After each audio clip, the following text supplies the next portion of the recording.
Assalamualaikum warahmatullahi wabarakatuh. Hamdan wa syukranillah, sholatan wassalaman ala rasulillah wa ala alihi wa sahbihi wa mawalah. Wa la hawla wa la quwwata illa billah. Rabbi surah li sadri wa yassir li amri. Wahlul 'uqdatam min lisani yafqahu qawli, amma ba'd. Apa kabar semuanya hari ini? Mudah-mudahan kita semuanya masih diberikan kesehatan, kekuatan zahir batin, kekuatan iman dan Islam. Dan mudah-mudahan kita semuanya dijauhkan dari pandemi COVID-19 dan mudah-mudahan pandemi COVID-19 segera berakhir dari bumi kita tercinta. Baik, langsung saja kita akan menuju ke materi berikutnya, lanjutan dari muamalah perserikatan yang kemarin. Yang poin ini akan kita bahas adalah wakalah, sulhu, teman, dan juga kafalah. Nah, kalau dalam kehidupan sehari-hari, ini manusia ini tidak dapat berdiri sendiri, tetapi selalu membutuhkan bantuan dari orang lain. Baik untuk memenuhi kepentingannya sendiri maupun untuk kepentingan orang lain. Nah, jadi nanti kita akan membahas ini semuanya yang kita akan segera menuju ke materi berikutnya, ke pembahasan di KD-nya. Langsung kita menuju ke KD-nya. Yang poin 3.8 yaitu menganalisis ketentuan muamalah dengan musakoh, muzaraah, mudorabah, murabahah, syirkah. Ini sudah kita bahas yang kemarin, sufah juga, wakalah, sulhu, daman, dan kafalah yang nanti akan kita bahas hari ini. Nah, apa sih sebenarnya wakalah itu? Nanti ada beberapa poin yang akan kita pelajari tentang pengertian wakalah, hukumnya wakalah, rukun dan syaratnya. Nah, sebenarnya wakalah itu apa sih? Nah, wakalah itu sendiri adalah dalam secara bahasa wakalah, kalau misalnya dalam bahasa Indonesia kita mengenal kata-kata dan istilahnya wakil. Nah, wakalah itu sendiri menurut bahasa artinya mewakilkan. Nah, sedangkan menurut istilah yaitu mewakilkan atau menyerahkan pekerjaan kepada orang lain agar bertindak atas nama orang yang mewakilkan selama batas waktu yang ditentukan. Kemudian hukum wakalah. Nah, kalau asal hukum mewakilkan atau wakalah sendiri itu adalah mubah. Tetapi bisa menjadi haram bila yang dikuasakan itu adalah pekerjaan yang haram atau sesuatu yang memang dilarang oleh agama. Dan akan menjadi wajib kalau terpaksa harus mewakilkan dalam pekerjaan yang dibolehkan agama. Sesuai dengan firman Allah dalam surat Al-Kahfi ayat 19, yang langsung saya ambil dari sini, fab'asu ahadakum biwarikikum hadhihi ilal Madinah. Ini yang poin ini ya. Fab'asu ahadakum biwarikikum hadhihi ilal Madinati ilal Madinah. Saya potong di sini ya, di surat Al-Kahfi ayat 19. Yang artinya fab'asu maka suruhlah salah seorang di antara kamu ke kota dengan membawa uang perakmu. Nah, ini sudah di sini ada beberapa poinnya bahwa di dalam Al-Quran sendiri ini ada maka suruhlah, berarti orang itu tidak bisa datang sendiri ke kota dan dia mewakilkan kepada orang lain untuk membawa uang peraknya ini ke kota itu tadi. Jadi di sini sudah dijelaskan di dalam Al-Quran ada bahwa hukumnya asal itu adalah mubah. Kemudian ayat tersebut ini menunjukkan kebolehan mewakilkan sesuatu pekerjaan kepada orang lain. Rasulullah pun juga bersabda, an Abi Hurairah qala wakalani Rasulullah sallallahu alaihi wasallam bi khifdin zakati Ramadan wa a'tan Nabi sallallahu alaihi wasallam Uqbata bani Amir ghanaman yaqsimuha ala sahabatihi, yang artinya telah mewakilkan Nabi Shallallahu Alaihi Wasallam kepadaku untuk memelihara zakat fitrah dan beliau telah memberi Uqbah bin Amr seekor kambing agar dibagikan kepada sahabat beliau. Nah, jadi kebolehan mewakilkan ini pada umumnya dalam masalah muamalah, misalnya mewakilkan jual beli, menggadaikan barang, memberi sedekah, hadiah, dan juga yang lainnya. Sedangkan dalam bidang ubudiyah ya, dalam bidang ibadah, ada yang boleh dan ada yang dilarang. Yang boleh ini misalnya mewakilkan haji bagi orang yang sudah meninggal. Kan ada istilahnya haji amanah itu ya. Dan atau orang yang tidak mampu secara fisik ini bisa diwakilkan. Yang kedua adalah mewakilkan memberi zakat. Jadi kalau misalnya kita membayar zakat fitrah itu kan kita tidak semuanya langsung pergi ke ambil zakat untuk ini zakatnya A, B, C dan sebagainya, enggak.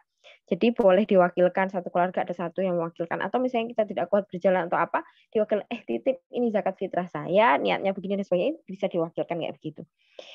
Nah, kemudian menyembelih hewan kurban dan sebagainya. Kalau misalnya dalam tata cara menyembelih, kalau misalnya kita berkurban itu kan sunnahnya kita kan melihat sendiri hewan yang kita sembelih.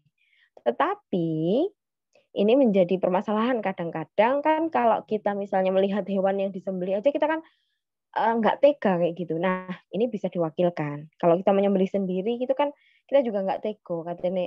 Katanya menyembelih itu juga nggak tega begitu. Makanya ada proses yang namanya diwakilkan. Nah, sedangkan yang tidak boleh itu adalah yang mewakilkan sholat, puasa, serta yang berkaitan dengan yang seperti wudhu kayak begitu nggak bisa diwakilkan. Sholat misalnya capek, terus kemudian titip ya sholat saya ya nggak boleh. Kalau ada orang istilahnya titip nanti sholat dan sebagainya, itu mesti bercanda kayak gitu. Nah, kemudian rukun dan syarat wakalah. Ada 4 item rukun yang juga sudah saya sertakan syaratnya ya. Yang pertama rukunnya adalah orang yang mewakilkan dengan syarat ia yang mempunyai wewenang terhadap urusan tersebut. Yang kedua, orang yang mewakilkan. Mohon maaf, ini orang yang mewakilkan ini, yang kedua adalah orang yang diwakilkan, artinya orang yang diberi kuasa. Ini salah ketiknya di sini ya. Syaratnya dia balik dan juga berakal sehat. Yang ketiga, masalah atau urusan yang dikuasakan. Syaratnya jelas dan dapat dikuasakan. Nah, yang keempat, ini adalah akadnya, ijab kabulnya kayak apa. Nah, ini adalah syaratnya itu dapat dipahami oleh kedua belah pihak.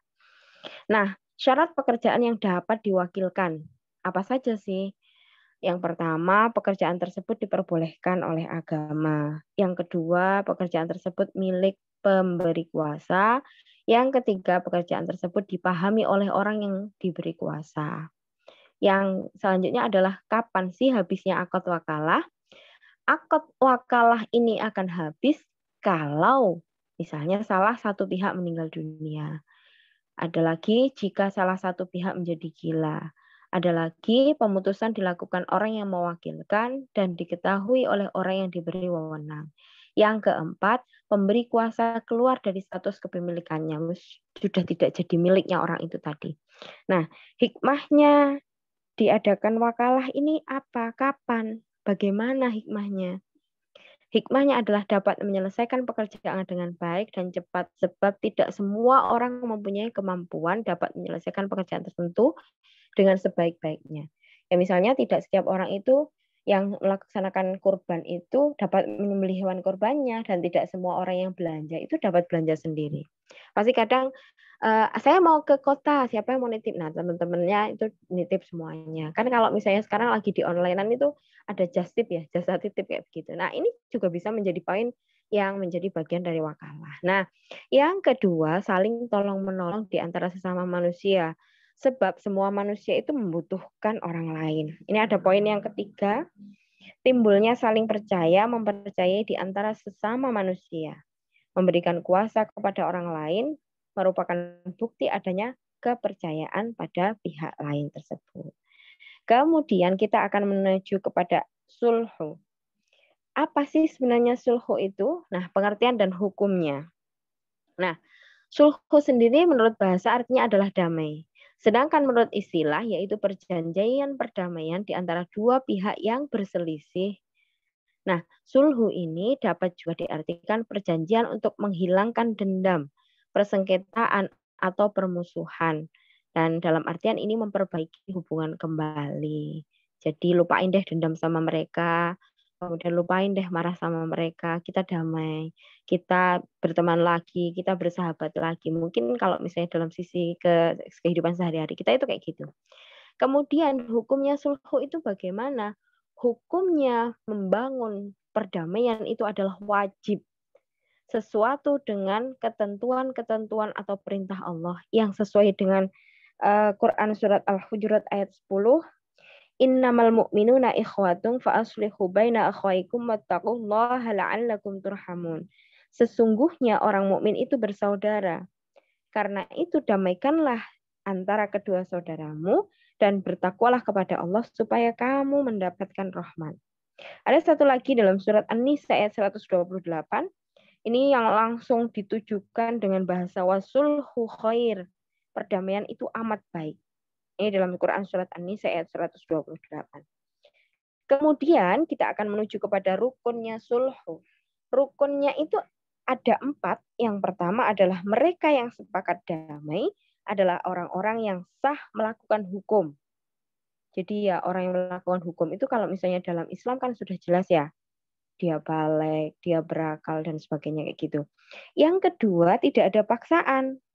Dia tidak diintimidasi. Kamu kalau tidak damai sama dia, kamu nggak dapat harta ABC. Kamu kalau tidak damai sama dia, kamu nggak akan ABC. Nggak. Jadi itu atas kemauan sendiri dan itu tidak dipaksa oleh siapapun. Yang ketiga, masalah-masalah yang didamaikan tidak bertentangan dengan prinsip Islam. Yang keempat, jika dipandang perlu dapat menghadirkan pihak ketiga. Ini artinya sebagai penengah lah. Jadi kalau misalnya tukarannya tambah nemen begitu, ada penengahnya sebagai pihak ketiga untuk supaya mereka berdamainya itu tidak berbelit-belit cepat dan bisa kembali normal seperti sebelumnya lah. Kemudian kita akan menuju ke macam-macam perdamaian. Dari segi orang yang berdamai, sulhu macamnya adalah perdamaian antara sesama muslim. Ya, kalau misalnya sampean itu kan misalnya koncoan temennya satu kelas, temennya satu angkatan, temennya beda angkatan, cutting atau begitu temennya bermain di mana begitu dan sebagainya. Yang kedua, perdamaian antara muslim dengan non-muslim. Jadi kan ini yang dinamakan adanya toleransi beragama. Jadi dulu Rasulullah itu selalu mencontohkan. Apakah pernah Rasulullah memusuhi non-muslim yang bisa diatur? Enggak pernah. Rasulullah itu hidup berdamai juga dengan orang-orang yang non-muslim. Ketika Rasulullah memberikan toleransi yang bagus kepada mereka, ketika Rasulullah memberikan contoh kepada mereka dengan contoh-contoh akhlaknya muslim, maka orang non-muslim sendiri juga akan berbondong-bondong. Oh, ternyata Islam itu luar biasa. Jadi kalau hari ini kita menunjukkan kepada orang-orang non-muslim, kayak kita benci kepada mereka, kita menyakiti, kita ngilok-ngilok atau apa, itu tambah istilahnya? Respeknya mereka terhadap Islam akan semakin buruk. Maka bagaimana kita bisa berdamai dengan teman-teman kita, dengan saudara-saudara kita yang non-muslim. Kemudian perdamaian antara imam dengan kaum bugot. Artinya kaum bugot ini kan nanti kita akan membahas bugot ini di kelas 11. Jadi bugot itu adalah pemberontak.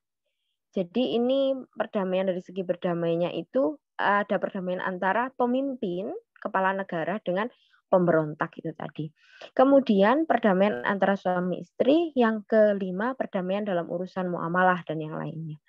Kemudian hikmahnya adanya sulhu ini adalah dapat menyelesaikan perselisihan dengan sebaik-baiknya bila mungkin tanpa campur tangan pihak ketiga. Yang kedua, dapat meningkatkan rasa ukhuwah, persaudaraan sesama manusia. Yang ketiga, dapat menghilangkan rasa dendam, angkara murka, dan perselisihan di antara sesama. Kemudian, yang keempat, menjunjung tinggi derajat dan martabat manusia untuk mewujudkan keadilan. Sebagaimana ini dalam firman Allah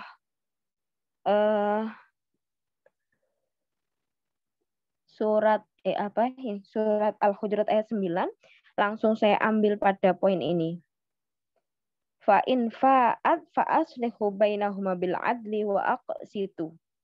Jadi jika golongan itu telah kembali kepada perintah Allah, maka damaikanlah antara keduanya dengan adil dan juga berlaku adillah terhadap mereka itu. Kemudian yang kelima, ini keliru nulis ini ya. Mewujudkan kebahagiaan hidup baik individu maupun kehidupan masyarakat. Yang selanjutnya kita akan menuju kepada dhaman. Nah, apa sih sebenarnya dimaksud dengan dhaman ini? Nah, dhaman sendiri ini kalau misalnya kita melihat ya masalah-masalah ini banyak melibatkan anggota masyarakat dalam kehidupan sehari-hari ya. Saya masalah muamalah, ada akad, transaksi dalam berbagai bidang. Ya, karena masalah muamalah ini langsung melibatkan manusia dalam masyarakat, maka pedoman dan tatanannya pun ya perlu dipelajari dan diketahui dengan baik. Sehingga tidak terjadi penyimpangan dan pelanggaran yang merusak kehidupan ekonomi dan hubungan sesama manusia. Nah, kesadaran muamalah hendaknya tertanam lebih dahulu dalam diri masing-masing sebelum orang terjun ke dalam kegiatan muamalah itu. Nah, pemahaman agama, pengendalian diri, pengalaman akhlakul karimah, dan pengetahuan tentang seluk-beluk muamalah hendaknya dikuasai sehingga menyatu dalam diri pelaku muamalah tersebut. Nah, ini nanti kita akan membahas tentang daman dan juga kafalahnya. Nah, daman sendiri itu apa sih? Daman itu adalah suatu ikrar atau lafaz yang disampaikan berupa perkataan atau perbuatan untuk menjamin pelunasan hutang seseorang. Dengan demikian, kewajiban membayar hutang atau tanggungan itu berpindah dari orang yang berhutang kepada orang yang menjamin pelunasan hutangnya. Nah, dasar hukumnya daman ini bagaimana? Daman hukumnya boleh dan sah. Dalam arti diperbolehkan dalam syariat Islam. Selama tidak menyangkut kewajiban yang berkaitan dengan hak-hak Allah, ya. Sebagaimana dalam Quran surat Yusuf ayat 72, Bismillahirrahmanirrahim. Qalu nafkidu su'al maliki waliman ja'a bihi himlu ba'iri wa ana bihi za'im. Penyeru-penyeru itu berkata, kami kehilangan piala raja dan barang siapa yang dapat mengembalikan akan memperoleh bahan makanan seberat beban unta dan akan menjamin terhadapnya. Nah, ini adalah hukumnya ya. Terus kemudian dalam hadisnya Rasulullah disebutkan juga al-ariyatu mu'addatu wa za'imun adin, yang artinya penghutang hendaklah mengembalikan pinjamannya dan penjamin hendaklah membayar. Dalam salah satu hadisnya Rasulullah yang lainnya disebutkan, Innahu alaihi salatu wassalam ata bijana zatin faqalu. Ya Rasulullah sallallahu alaihi qala, hal taraka syai'a? Qalu la. Qala hal alaihi dainun? Qalu salasatu dananira. Qala sallu ala sahibukum. Faqala Abu Qutadah radhiyallahu anhu salli alaihi ya Rasulullah wa ala dainuhu fa shalla alaihi. Sesungguhnya ada jenazah yang dibawa ke hadapan Rasulullah. Lalu para sahabat berkata, "Ya Rasulullah, kami mohon jenazah ini disolatkan." Tanya Nabi, "Apakah harta pusaka yang ditinggalkan?" Jawabnya sahabat, "Tidak." Lalu Nabi bertanya lagi, "Apakah ia punya hutang?" Jawab sahabat, "Punya, ada 3 dinar." Kemudian Nabi bersabda, "Solatkan temanmu itu." Lantas Abu Qatadah radhiyallahu an berkata, "Ya Rasulullah, solatkanlah ia dan saya yang menjamin hutangnya." Kemudian Nabi Shallallahu Alaihi Wasallam yang mensolatkannya. Jadi perkara hutang ini adalah perkara yang memang menjadi urusan sesama manusia. Nah, menjadi poin penjamin ini sendiri kan juga bagian dari ibadah, menolong orang lain kan begitu. Jadi kalau urusannya masih sesama dengan hak-hak manusia, ya urusannya harus diselesaikan dengan sesama hak manusia, tidak akan menjadi urusan dengan Allah begitu.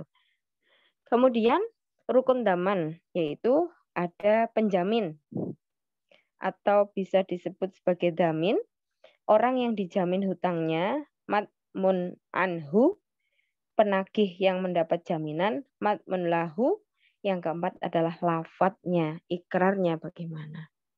Syaratnya daman bagi penjamin. Yang pertama dewasa, berakal, tidak gila atau disebut sebagai orang waras. Atas kemauan sendiri, tidak dipaksa.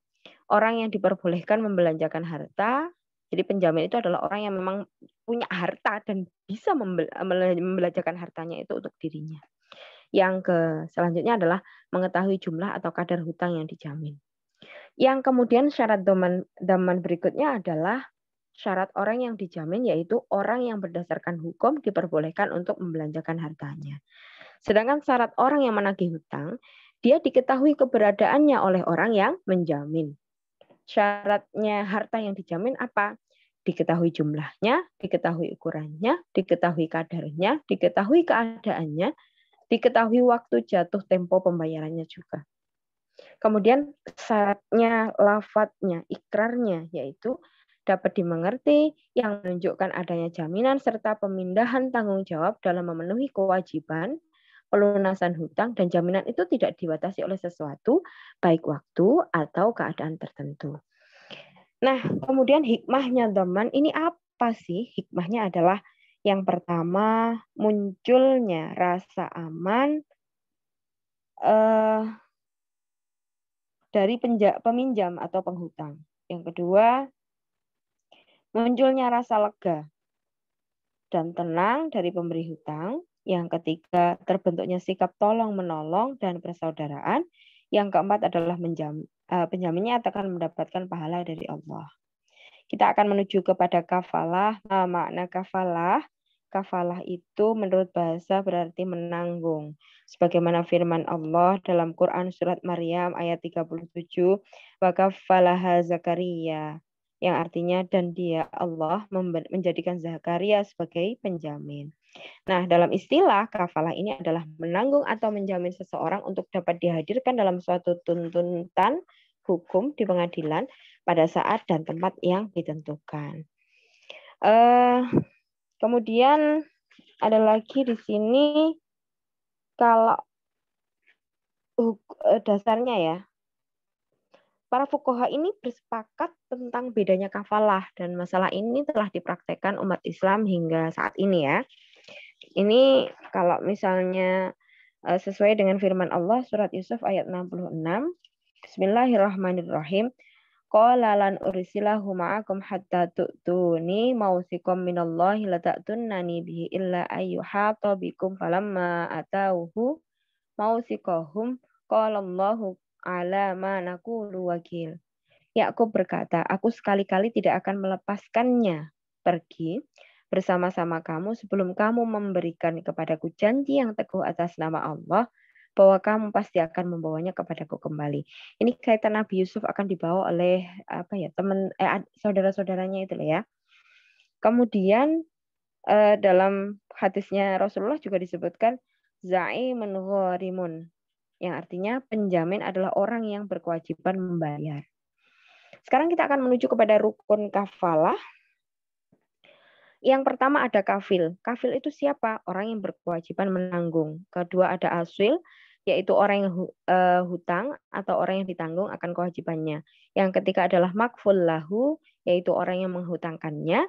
Yang keempat makful bihi, yaitu orang yang orang atau barang atau pekerjaan yang wajib dipenuhi oleh orang yang ikhwalnya ditanggung atau disebut sebagai makful anhu tadi. Nah, adapun syarat kafalah, syaratnya kafil ini bagaimana? Syaratnya kafil adalah balik, berakal, orang yang diperbolehkan menggunakan hartanya secara hukum, tidak dipaksa. Jadi rela dengan kafalah ya. Asil syaratnya tidak tidak disyaratkan balik.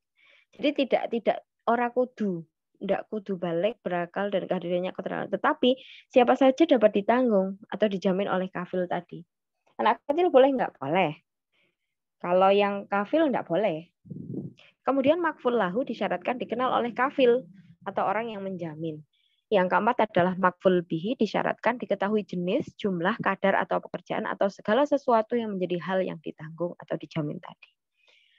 Kafalah ini terbagi menjadi dua ya, macam-macam kafalah ya. Kita akan menuju kepada macam-macam kafalah. Nah, kafalah ini dibagi menjadi dua, yaitu kafalah jiwa, yang kedua adalah kafalah harta. Saya kembali lagi ke sini dulu sebentar ya. Nah, kafil tadi sudah ya menuju kepada perkara yang disampaikan ini. Saya akan menyampaikan beberapa perbedaan madhab ya. Menurut madhab Hanafi dan sebagian pengikut madhab Hambali, ini bahwa kafalah ini boleh atau bersifat tanjis, taklik, dan boleh juga taukid. Namun, madhab Syafi'i tidak membolehkan adanya kafalah taklik. Kafalah tanjis ini adalah menanggung sesuatu yang dijelaskan keadaannya. Seperti ucapan si kafil ya misalnya, aku menjamin si Anu sekarang. Kalau kafalah taklik adalah kafalah atau menjamin seseorang yang dikaitkan dengan sesuatu keadaan bila terjadi. Misal perkataan si kafil, aku akan menjamin hutang-hutangmu bila hari ini tidak turun hujan. Maksudnya ya bila tidak turun hujan itu aku akan menjamin hutang-hutangmu. Namun bila turun hujan ya aku tidak menjadi menjamin gitu. Sedangkan kafalah taukid yaitu kafalah untuk menjamin terhadap sesuatu tanggungan yang dikuatkan oleh suatu keadaan tertentu atau dipastikan dengan sungguh-sungguh bahwa dia betul-betul akan menjamin dari sesuatu tanggungan. Lanjut ke sini tadi macam-macam kafalah yaitu kafalah jiwa dan juga kafalah harta. Kafalah jiwa ini dikenal pula dengan sebutan damul wajihi, tanggungan muka, yaitu adanya kewajiban bagi penanggung untuk menghadirkan orang yang ditanggung kepada ia janjikan. Seperti ucapan aku jamin dapat mendatangkan Ahmad dalam persidangan nanti. Nah, ketentuan ini boleh selama menyangkut hak manusia, namun bila sudah berkaitan dengan hak Allah, ya kafalahnya tidak sah begitu. Seperti menanggung atau mengganti dari had zina, mencuri dan kisos. Misalnya orang kena hukuman karena misalnya dia membunuh orang. Kemudian, wes saya tidak tega kalau anak saya nanti dibunuh atau dikisos, makanya saya akan tidak bisa. Saya karena saya sudah mencuri biar saya yang nanti dipotong tangannya nggak bisa, itu karena haknya dengan urusannya dengan Allah. Ya siapa yang mencuri atau siapa yang berzina atau siapa yang membunuh atau siapa yang kena had-had ini tadi ya harus melaksanakannya sendiri. Dalam hadisnya Rasulullah disebutkan la kafalatu fi haddin. Tidak ada kafalah dalam masalah had. Kafalah harta yang selanjutnya ini adalah kafalah yang macam kafalah yang kedua adalah kafalah harta, yaitu kewajiban yang harus dipenuhi kafil dalam pemenuhan berupa harta. Nah, selanjutnya adalah kapan sih berakhirnya kafalah?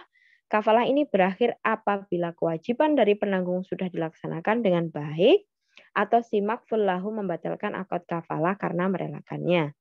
Nah, hikmahnya apa? Hikmahnya adanya unsur tolong-menolong antar sesama manusia. Yang kedua adalah orang yang dijamin atau asil terhindar dari perasaan malu dan tercela. Yang ketiga, makful lahu akan terhindar dari unsur penipuan.